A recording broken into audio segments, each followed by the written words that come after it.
From above, the lush green of the Congo rainforest resembles the glory of an emerald. But as we zoom in, as we dare to descend into the reality of life on the ground here, our ears become sensitive to the cries of young girls and children, some as young as 2 years old, who are brutally raped and murdered by rebels and militia groups.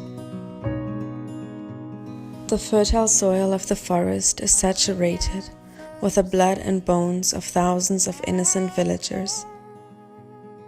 The Democratic Republic of the Congo is a country of severe unrest, gross corruption, and atrocious war crimes. Local populations are subject to violence and abuse, not only at the hands of foreign armies, but also numerous guerrilla movements fighting for the control of land, resources, and people. Girls are often being raped by groups of 5 men or more. Outnumbered, they are defenseless in the hands of sheer horror. You see, most of these are not your typical type of rape either. The girls here are being assaulted with tree branches, broken glass bottles, knives and barrels of guns. There have been reports of pregnant women being sliced open, their fetuses mutilated. It seems to be unimaginable for things to get any worse for these girls, for the ones that were fortunate enough to survive this terror. But unfortunately it does. Rape victims are believed to be cursed. The children conceived by these violent acts are called snakes, because here in the DR Congo the saying goes, the child of a snake is a snake.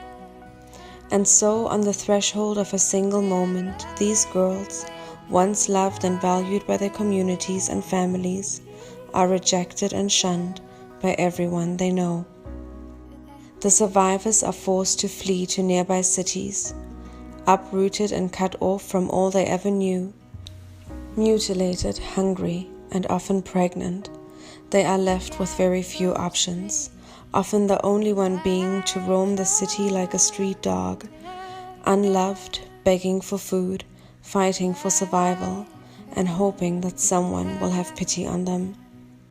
A study has shown that about 1,150 girls are raped in the Democratic Republic of the Congo every single day. In truth, these numbers are very likely to be much higher, as many girls are not willing to share what has happened to them because they are embarrassed and fear that they will be shunned and cast out by those closest to them. Then I heard the voice of the Lord saying, "Whom shall I send, and who will go for us?" I said to him, "Here am I, Lord, send me."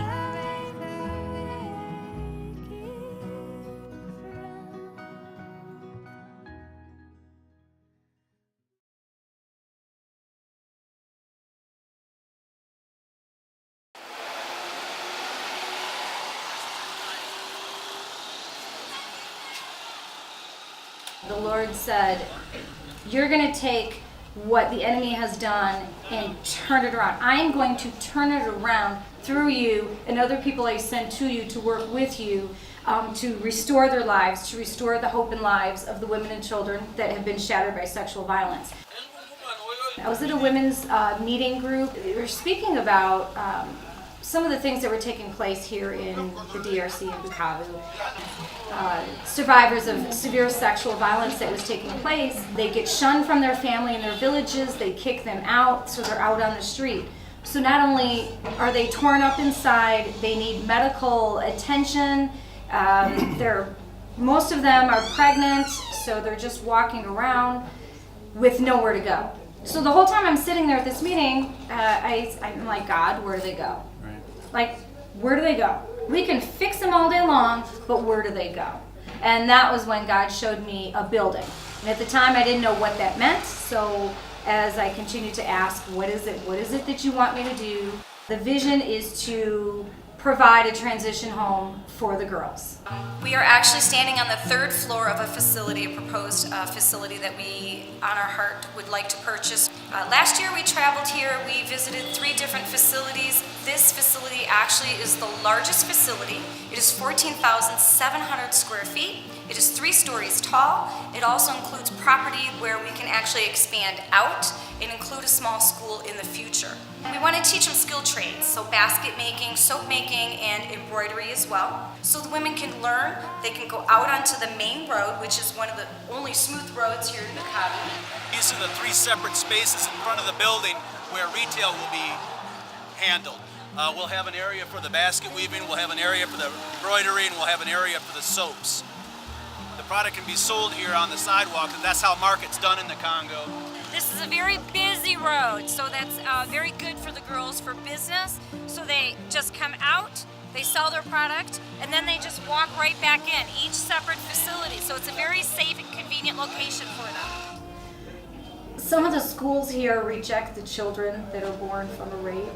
They're considered snakes, so they don't even allow them to go to school. So the property actually has enough space for us to build a small school on the property. We are actually here at the back of the facility. We wanted to show you where the property ends. So if you look down and see the tin roof here, the property ends there. So we actually are able to level off the ground, build up, and then we can expand the house out, which will house more survivors and their babies, and also we can build a small school.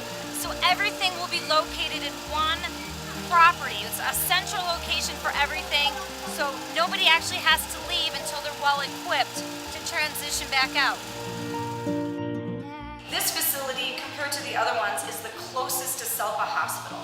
When this happens to them, they are disowned. Most of the times they are rejected by their families and villages, so they actually have no family, no transportation, no money, no nothing. So they actually can walk to the hospital to see Dr. Saskin, who delivers their babies, takes care of all their medical needs. My name is Dr. Sostene Birange. I am medical director of Selpa Hospital Bukavu. I am doing reconstructive surgery for the girls after girls were raped. Now it is good because Heaven of Hope has the program to buy the house to help these girls which the children. And for me it is very good because it is a very good help for these girls and for Congolese women in general. Also we can have the program to preach, to give Christian message, and also this message can change the life.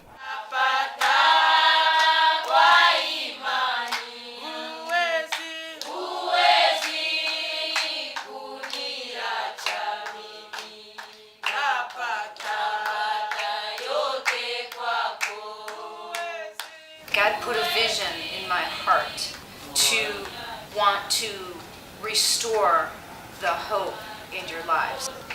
To take what the enemy tried to do and turn it around for good, for God's glory. Then I heard the voice of the Lord saying, "Whom shall I send, and who will go for us?" And I said to him, "Here I am, Lord. Send me."